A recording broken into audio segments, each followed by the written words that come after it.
पर मिलते रहे, जिसमें काफ़ी सारे तथ्य ऐसे आए जो शारीरिक और मानसिक प्रताड़ना को की ओर इशारा करते थे। उनकी जो टीचर थी उनकी उपस्थिति भी आत्महत्या के जस्ट उनके जैसा कदम उठाने के जस्ट पहले उनके घर पर थी। इन सब को देखते हुए थाना तोरवा में उक्त शिक्षिका के विरुद्ध धारा 306 भारतीय दंड संहिता एवं पॉक्सो एक्ट के तहत अपराध पंजीबद्ध कर विवेचना में लिया गया और आरोपी शिक्षिका के विरुद्ध विधिवत गिरफ्तारी कर माननीय न्यायालय में रिमांड के लिए पेश किया गया है। विवेचना जारी है।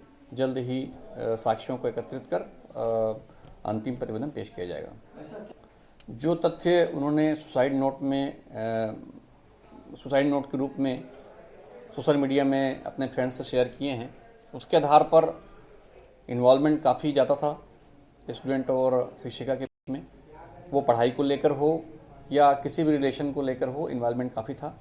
और तो और जब स्कूल छूट चुका है, टीचर का स्कूल छूट चुका है, वो किसी और संस्था से जुड़ गई हैं, गवर्नमेंट संस्था से जुड़ गई हैं, और जो मृतक था उसने भी वो स्कूल छोड़ दिया है। उसके बाद भी उनका आपस में मिलना और बातचीत होता रहता था। घटना के दिन भी उक्त शिक्षिका उस घटना समय के पहले जस्ट अंतिम बार उससे मुलाकात करके आई थी। ऐसा प्रतीत होता है कि कुछ ऐसी बातें उसमें कुछ शेयर हुई होंगी जिसकी वजह से मृतक ने इस आत्मघाती कदम को उठाया था।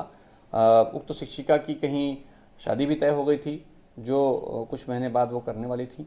ये भी एक तथ्य आया है जिससे जो नागवार मृतक का गुजरा होगा और इस तरह से उसने इस आत्मघाती कदम को उठाया है। अश्लील वीडियोस के आदान प्रदान के बारे में भी तथ्य आए हैं। जो दोनों के मोबाइल, मृतक और आरोपियों के मोबाइल जब्त किए गए हैं। साइबर सेल के माध्यम से हम कोशिश कर रहे हैं कि जो हिस्ट्री उसमें जनरेट करके तथ्य सामने आए और पोर्न वीडियोस या अश्लील जो चीज़ें हम आपस में हुई हैं उस पर भी हम गौर कर रहे हैं।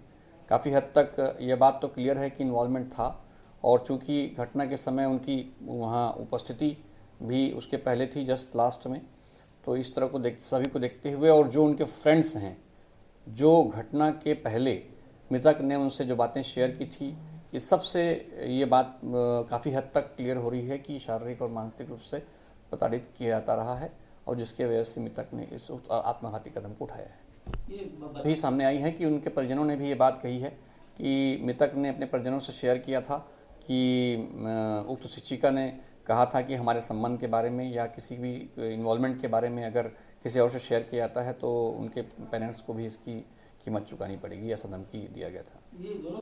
दोनों की उम्र में काफ़ी फासला है। टीचर जो हैं वो लगभग 30 साल की हैं और बच्चा नाबालिग था। पुलिस की ओर से जनता से मेरी अपील है कि जो शिक्षक जो शिक्षा व्यवसाय से जुड़े हुए लोग हैं, यह एक बहुत ही नैतिक व्यवसाय है और स्टूडेंट और शिक्षक का जो रिलेशन है वो बहुत ही इसको पवित्र माना जाता है। कोई भी विद्यार्थी अगर शिक्षक के संज्ञान में कोई बात लाता है तो उसको ज़रूर से ज़रूर स्कूल प्रबंधन या टीचर के परिवार से उसको शेयर करना चाहिए। जो भी समस्याएं साइकोलॉजिकल हो, इमोशनल हो, कोई भी समस्या अगर सामने आती है तो उसके निराकरण के लिए अपना 100% प्रयास करना चाहिए, जिससे कि ऐसा कोई भी कदम उठाने से पहले उसके लिए सोचा जा सके और कुछ उसके लिए प्रयास किया जा सके। मेरी यही अपील है कि सभी इस व्यवसाय से जुड़े लोग जो हैं वो विद्यार्थी के शैक्षणिक के साथ साथ उसके जो व्यवहार में होने वाले परिवर्तन को भी नज़दीक से एहसास करें और उसमें जो भी संभावनाएं हो सकती हैं उसके निराकरण के लिए प्रयास करें, उनकी समस्याओं को समझने का प्रयास करें।